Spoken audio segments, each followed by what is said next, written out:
Ladies and Gentleweebs, my fellow flames of amethyst, welcome back to another Wuthering Waves video. My name is the Amethyst Abrams, and we are officially 10 days into 1.3. So today we're going to be going, basically just exploring the whole aspect of where Wuthering Waves is and how good of a state it's in, and where I think it's going to go in the future. We're going to be talking about GACHA'S as a developer itself, and just the overall sort of story, events, world of the Black Shores, and we're just going to have fun. So if you guys enjoy this video, hit that like and subscribe button, leave a comment down below if you are new.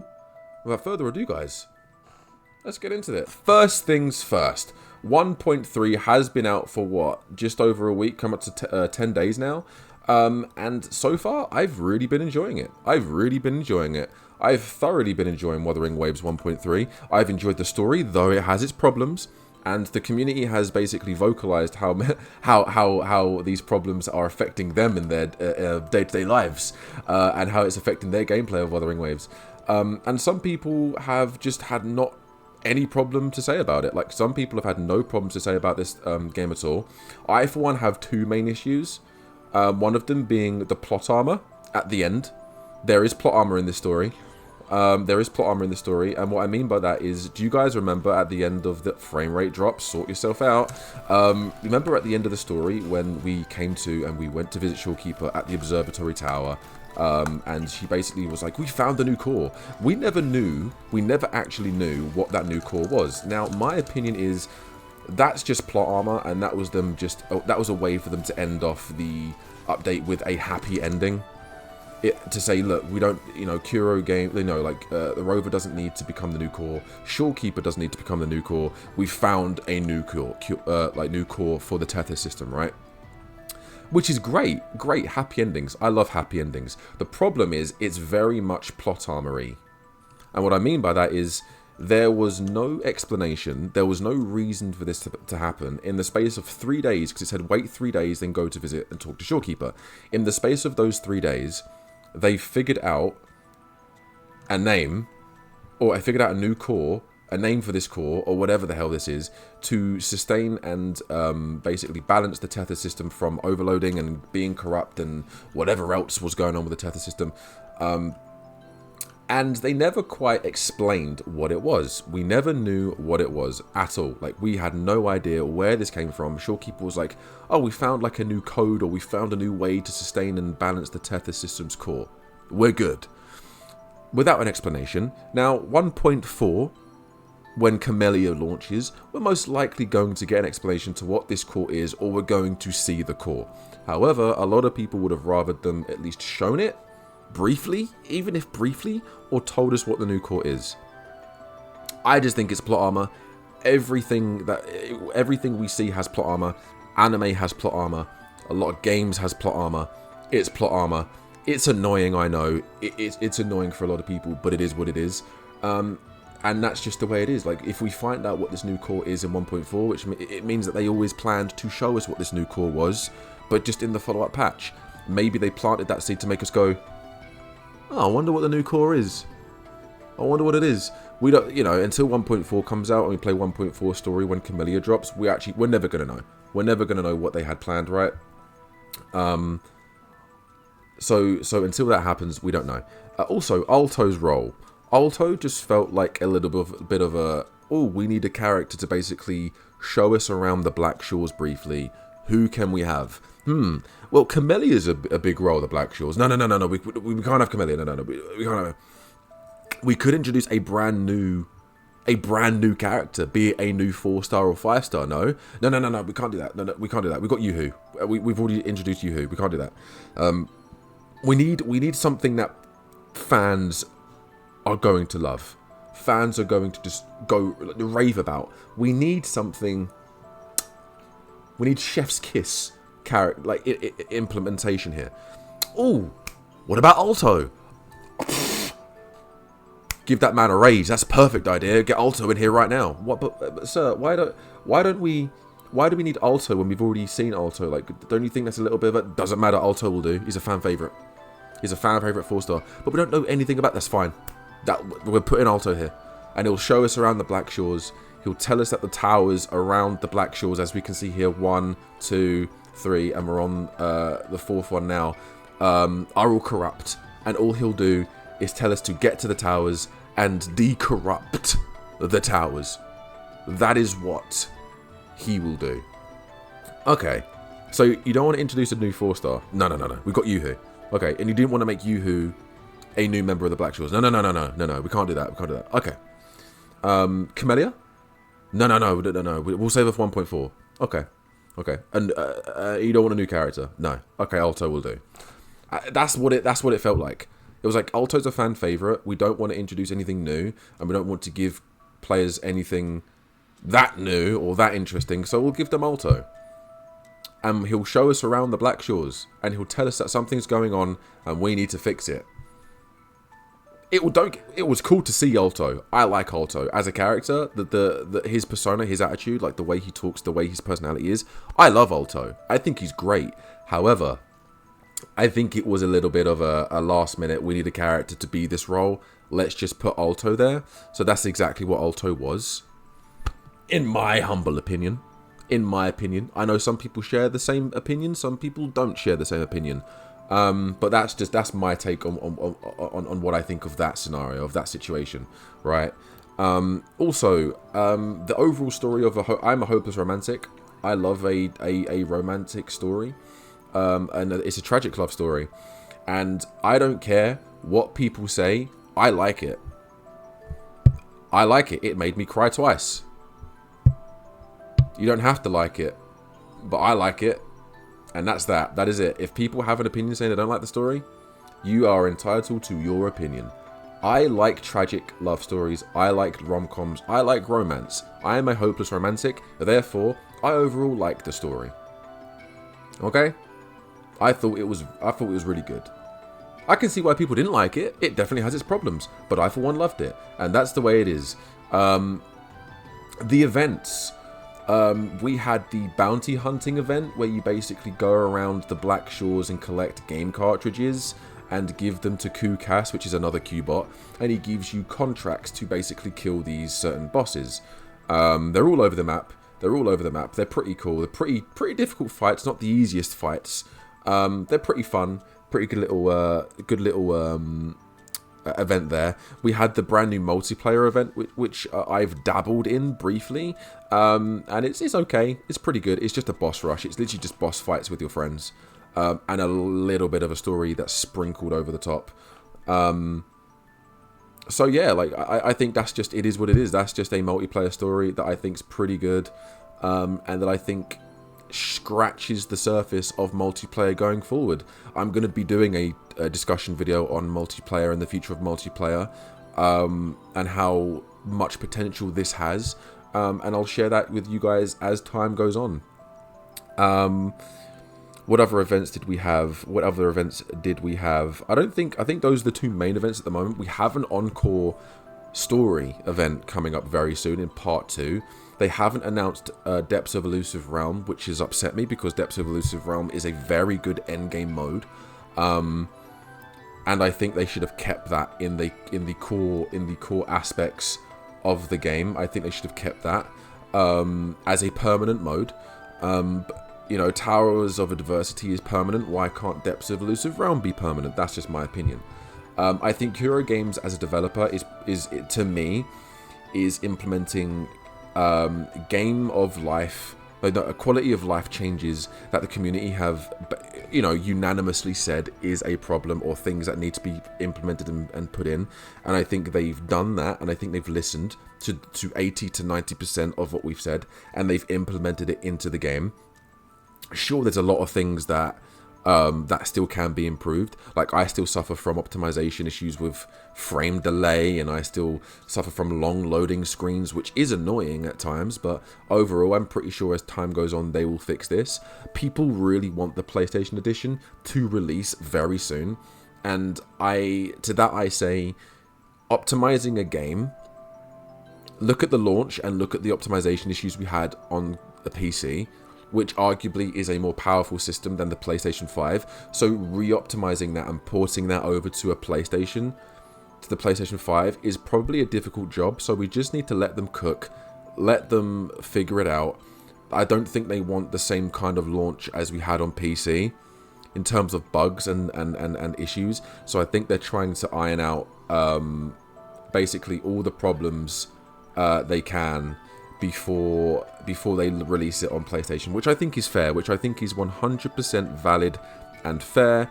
And I believe that is something that they're going to be able to do. And when we get the release on PlayStation 5, I think it's going to be the game that is going to entice a lot of new people to come to the game, and they're going to very much enjoy this game.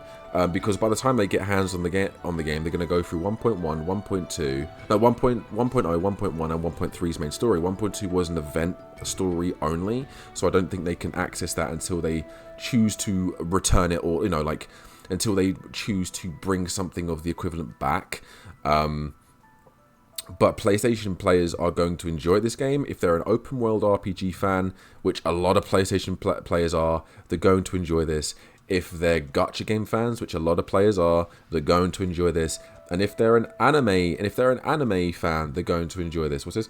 Console doesn't move gacha audiences much. It's always mostly mobile. True, and that's another thing actually. Speaking of mobile cap, like they've also, a lot of the biggest complaints about mobile for the longest time was the fact there was no controller support, and that optimization on mobile was next to abysmal.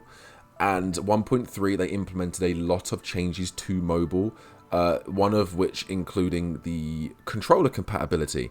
And one of the biggest gripes I see a lot of people comment on my videos and other content creators' videos is there's no control. It's so difficult to play the game on your mobile where there's no controller support. Like there's no optimized controller support. And with 1.3, they've done that. They've given that to mobile players, which is going to please a lot of mobile players until eventually they can go to console.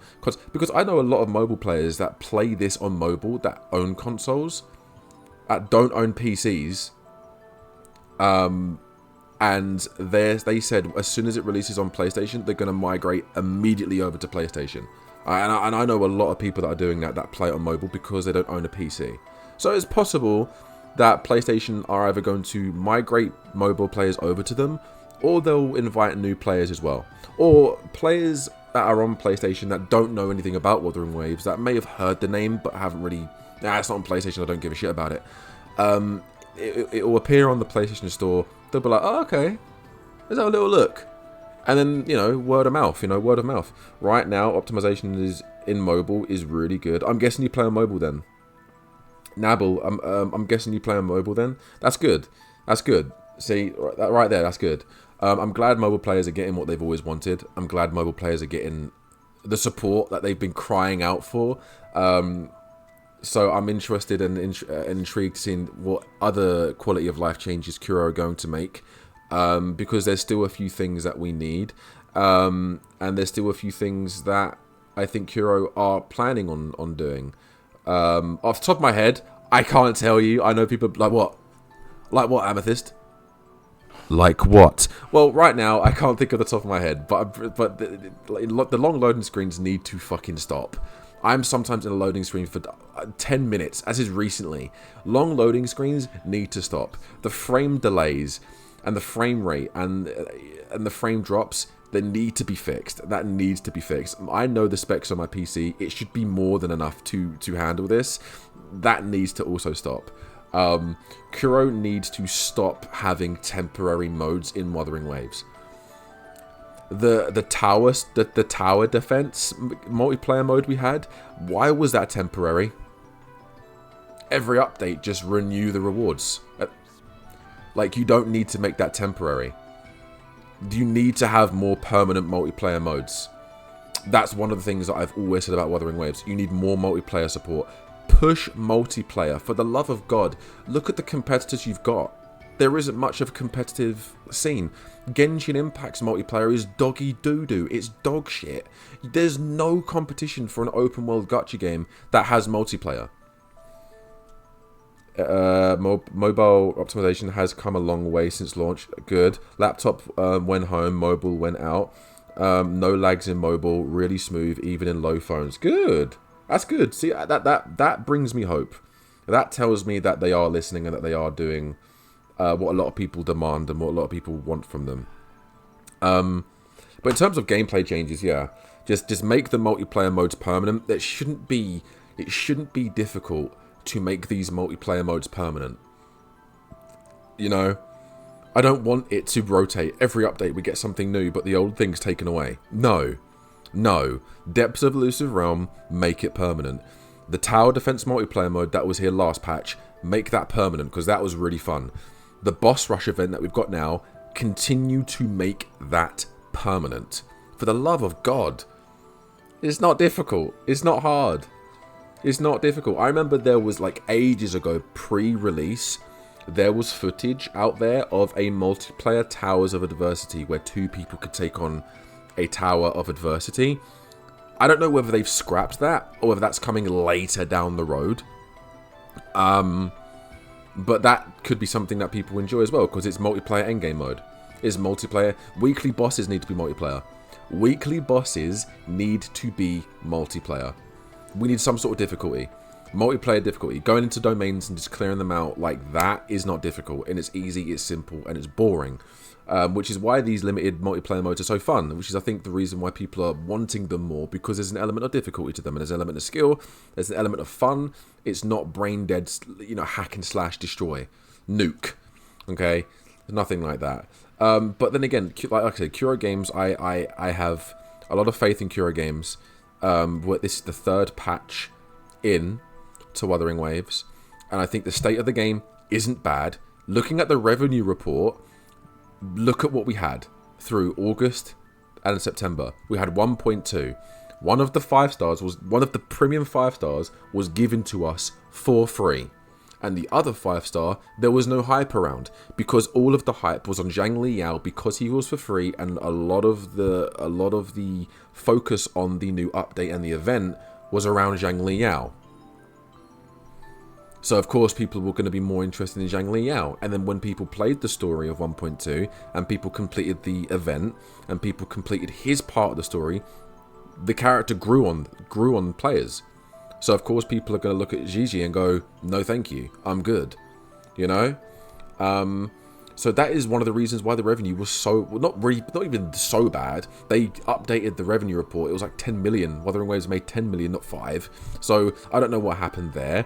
There was like a mistake in the revenue report. So Wuthering Waves isn't in a bad state at all. At all. Granted, it's not in the top 5. It's not in, it's not in the top 5 like I want it to be.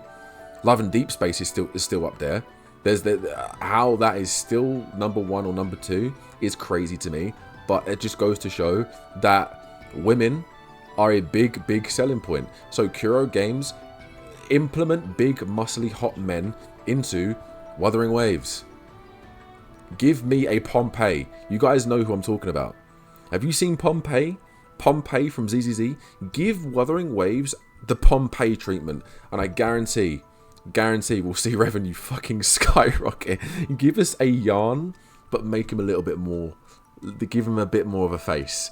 Yarn's body type, peak. Yarn's hair, fine. Give him more of a chiseled jaw, bigger beard, maybe, to the moon, exactly. But give, like, honestly, Love and Deep Space, look at Love and Deep Space, that's top. I don't think that's ever going to not be top. I think it's always going to be top 5. Good for the game, good for the players of the game. Congratulations on your husbando game. Genshin Impact is always going to be top 5. It's Genshin Impact. It's a staple of the genre of the open world gacha game. Honkai Star Rail is going to be top 5. If not top 5, it's definitely going to be in top 10. Because of the style and the genre of the game, and because of the treatment of the game. Silas, my beloved, exactly. Silas is one of the reasons why that game is so fucking popular. That red-eyed, white-haired fuck that is very handsome. That's the reason why he is. he has made that game what it is. Just saying. If it weren't for that boy, I still think the game would be popular, but he's just accelerated the process of making it even more so. We need Geshu-Lin playable. Guys, right, I'm gonna be honest with you guys. Right, I'm gonna tell you this. I need you to understand this. I am a Geshu-Lin fanboy. I want Geshu-Lin more than the next person. Geshu-Lin isn't coming for a long fucking time. There is no way that he's going to be coming within the next few patches. No, it's too early. It's too early. Maybe on the year anniversary. It's crazy, almost like focusing on making existing characters better and not pumping one out every month is a good thing. I know. Who knew? Who knew? Also, Kura Games, when are the skins coming to the game? We need skins. We genuinely need skins. Skins in Wuthering Waves would be creme de la creme. Mwah, chef's kiss. Because I'm going to tell you right now, if Yuan Wu had a better suit than this, he wouldn't be called a Discord mod. Give Yuan Wu a fucking 5-star suit. For the love of God. Because I'm going to be real with you guys. I think the kind of game this is, I don't want it to be Waifu Simulator. I do not want this game to be Waifu Simulator. I don't. I do not. If you want that, go fucking play ZZZ. I don't want this game to be Waifu Simulator. Okay? We need a 1-to-1 ratio, or at least a 1-to-2 ratio of male to females. I've made a video about this in the past. We need more male characters in this game. Give me a Pompei or a Yan character. Give me my Geshu Lin. Give me other really cool badass characters like Jian. Or the equivalent of Jian's kind of characters in this game. Okay? It's great. Like, I think, you know, Shorekeeper's a great character. Jinxi's an amazing character. Yinlin's hot as fuck.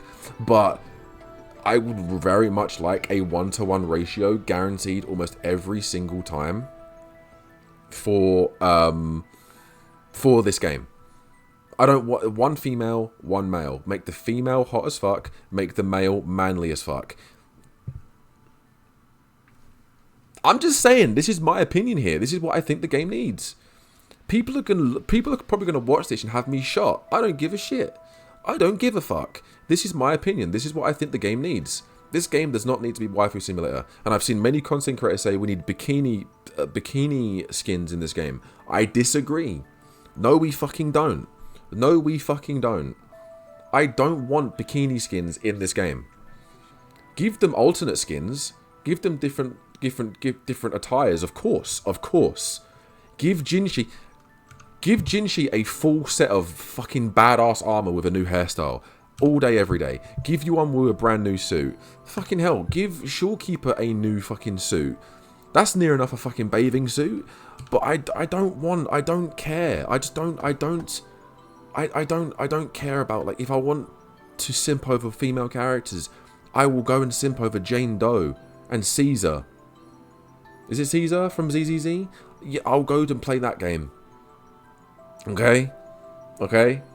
Like, but the way this game is, I don't want it to go down that road. Skins, absolutely fine. Give them new skins. Give them new attires. But we don't need to get the titties out. We don't need to get waifu titties out, okay? We have Yinlin. Release characters that are hot. Yinlin's a prime example. Yinlin is fucking hot as fuck. Chang Li, hot as fuck. Release hot as fuck characters, but also release manly, muscly hench characters. Give me a Pompei. Give me another John. Give me more suited and renowned, respected characters like Yuan Wu. I'm going on a bit of a rant, but yeah, we need that. But yeah, going back to, like, I digress. This video is way longer than it needs to be. The point of this video is, this game is in a good state. It's not in a shit state. It's going to have fluctuations. It's going to be up. It's going to be down. It's going to be up. It's going to be down. 1.3 in my book. We're 10 days in. I think it was an absolute success. I think we're going to see how much of a success it was towards the end of the month in the next month's revenue. Bearing in mind, because of 1.2, many people have saved up for Shorekeeper, so maybe there aren't going to be as many whales wailing on Shorekeeper as much as we thought. So the revenue, I think, will increase, though I don't think it will be as high as people want it to. I want Wuthering Waves to go back in the top 5. I think it'll be top 10 at the end of the month. Top 10, I think. And 1.4 is going to be the update that makes it back in the top one of the top spots. Because Camellia. Mainly because of Camellia. Camellia is going to be the big selling point. Okay? But yeah, like, I think Wuthering Waves is in a good spot. I think Kura Games is a very good developer, and I think they're doing very well to keep this game supported. Flame Shadow, thank you so much, Flame Shadow, for the follow. Really appreciate you. Welcome to the stream. But yeah, I think this game's in a good spot. I don't think by any means we need to worry about this game. It's always going to be present. It's always going to be popular. It's always going to be a competitor. However, don't forget, next year is going to be the year where other open world gacha games are going to be released. Project Mugen, Neverness to Everness, Azure Premilia. So next year will be the big test for Wuthering Waves. Genshin is already stapled. Genshin released in a time where there was no other game like it. That game isn't going anywhere. Whether you like it, whether you hate it, that game is not going anywhere. For the next few years, it's not going nowhere. Same as Honkai Star Rail now. Honkai Star Rail is a staple in the gacha community. It's going to be there. It's going to stay there. It's not going anywhere. ZZZ, I don't know yet. We're only 1 or 2 patches in, so I don't know about ZZZ. I don't really follow it that much. I do my dailies. I get the fuck out. That's it. But yeah, I play other gacha games, but if we're talking of these kind of genres, I think Wuthering Waves is in a good state. I don't think it's in the best state, but then again, let Kuro do their thing. If they keep implementing quality of life changes and keep implementing things to better the game and to better the quality of the game and the gameplay, and they keep releasing patches like 1.3 based on what I've played and my opinions of it, this game will be fine. This game isn't going to be in danger anytime soon. But this video is long enough. Thank you so much for watching, guys. I hope you enjoyed this video, and leave a comment down below and let me know what you think of my points and what you agree and disagree with, and I'll see you guys in the next one. Take it easy.